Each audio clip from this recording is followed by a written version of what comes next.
1800 hours Pakistan Standard Time. Assalamu alaikum. This is Radio Pakistan. The news read by Abdurrafiz Sohail.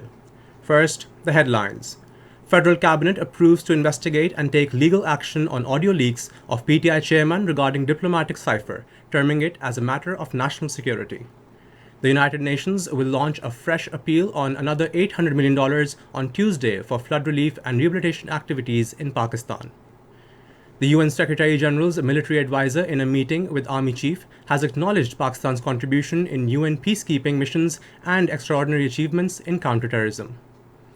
Pakistan has invited US companies to invest in building climate-resilient infrastructure in the country. On the International Day of Non-Violence being observed across the globe today, Indian troops martyred one more innocent Kashmiri youth in yet another incident of state terrorism in Shopian district.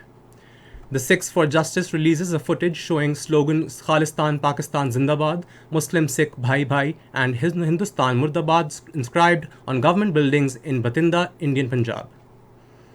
And the last T20 of 7-match series between Pakistan and England will be played in Lahore today. And now the news in detail. Federal Cabinet has given approval for investigation and legal action on recent audio leak of PTI chairman Imran Khan regarding diplomatic cipher. According to details, the Federal Cabinet approved the recommendations of a Cabinet committee through circulation which was formed to inquire the matter. The Cabinet committee recommended that legal action is necessary as it is a matter of national security. It recommended forming a committee of senior officials of Federal Investigation Agency to investigate the matter. The FIA may also include officers and personnel from other intelligence agencies in the team.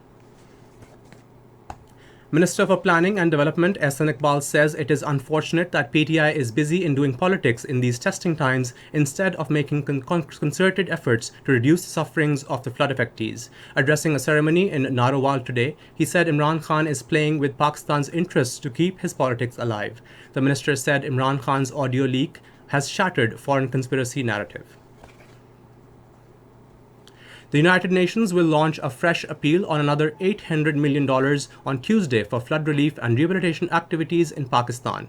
This was informed at a meeting between a 6-member delegation led by Deputy Executive Director of World Food Programme Ramiro Lopez da Silva and Sindh government officials, including Provincial Health Minister Dr. Azra Pichio, Chief Secretary Dr. Muhammad Suhail Rajput, and others in Karachi. The WHO Deputy Executive Director said the fresh appeal is being launched because of the initial $160 million appeal was insufficient to meet the needs of flood victims. The meeting discussed the latest statistics on food security and nutrition in Sindh. Chief Secretary Sindh said the flood has caused a lot of damage to crops in 23 districts of the province. He said Sindh has been exporting rice, but this year due to rain and floods, the rice crop in the province was badly affected and will not be sufficient even for domestic needs. The WHO delegation assured to provide all possible assistance to help the flood victims in this difficult time.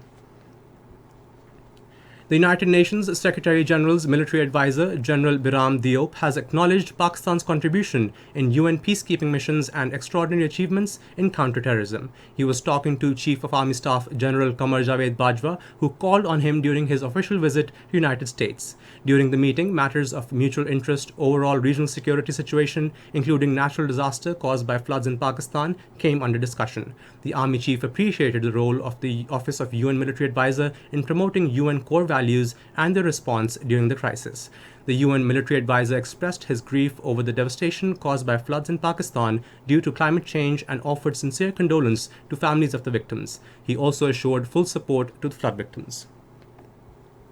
Turkey's 13th kindness train carrying 554 tons of relief supplies for flood victims has set for Pakistan. Turkish Disaster and Emergency Management in a statement said the train has left Ankara and is expected to reach Islamabad in about 2 weeks. The shipment was ordered by Turkey's President Recep Tayyip Erdogan. It will raise the total Turkish aid for flood-affected people of Pakistan transported by rail alone to roughly 7,290 tons. This is Radio Pakistan. Pakistan's ambassador to the United States, Masood Khan, has invited U.S. companies to invest in climate-resilient infrastructure in Pakistan. Talking to President U.S. Chamber of Commerce Suzanne Clark, During his visit to the Chamber's headquarters, he said a robust Pak-US trade partnership can transform the recent crisis in Pakistan into an opportunity for US business community. He said they can invest in building green and climate-resilient infrastructure and would withstand future natural calamities. Masood Khan said the US remained an important economic and trading partner of Pakistan over the years.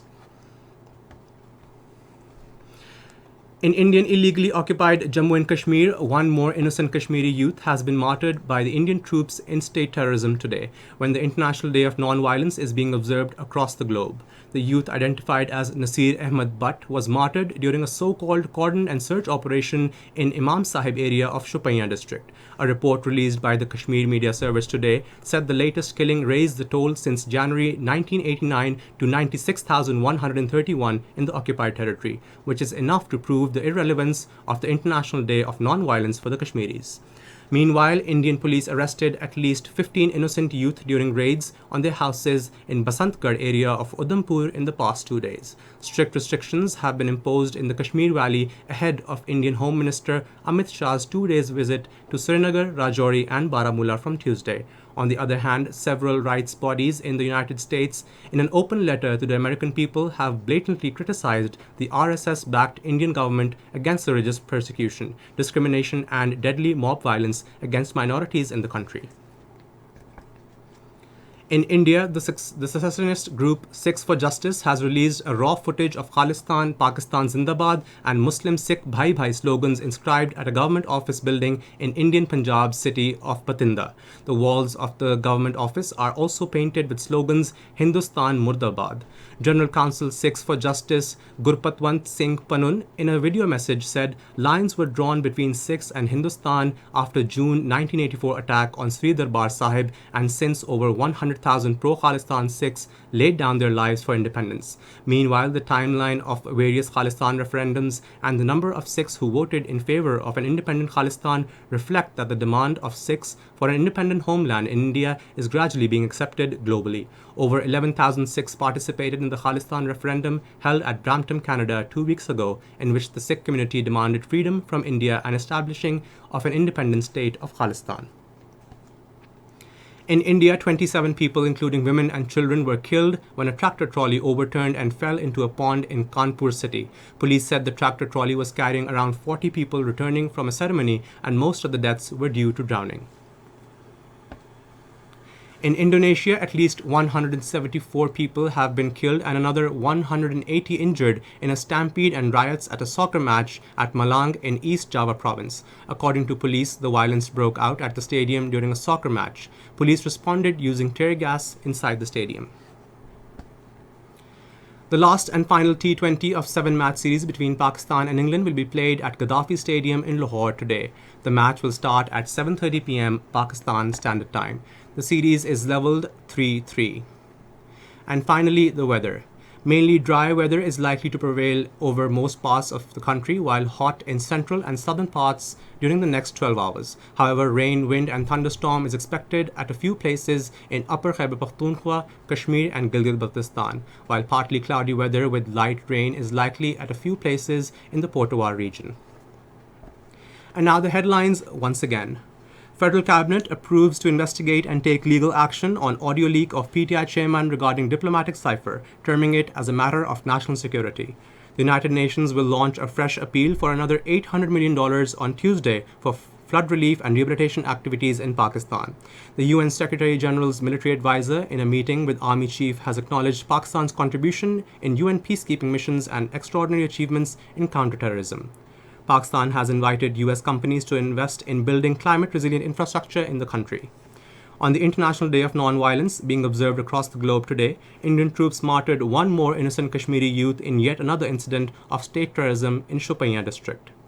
The Sikhs for Justice releases a footage showing slogan Khalistan Pakistan Zindabad, Muslim Sikh Bhai Bhai and Hindustan Murdabad inscribed on government buildings in Bathinda, Indian Punjab.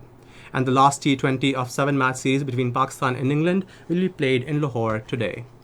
And that is the end of the news. For more news analysis, log on to our website radio.gov.pk and also watch live video streaming of our bulletins on the link facebook.com/Radio Pakistan News.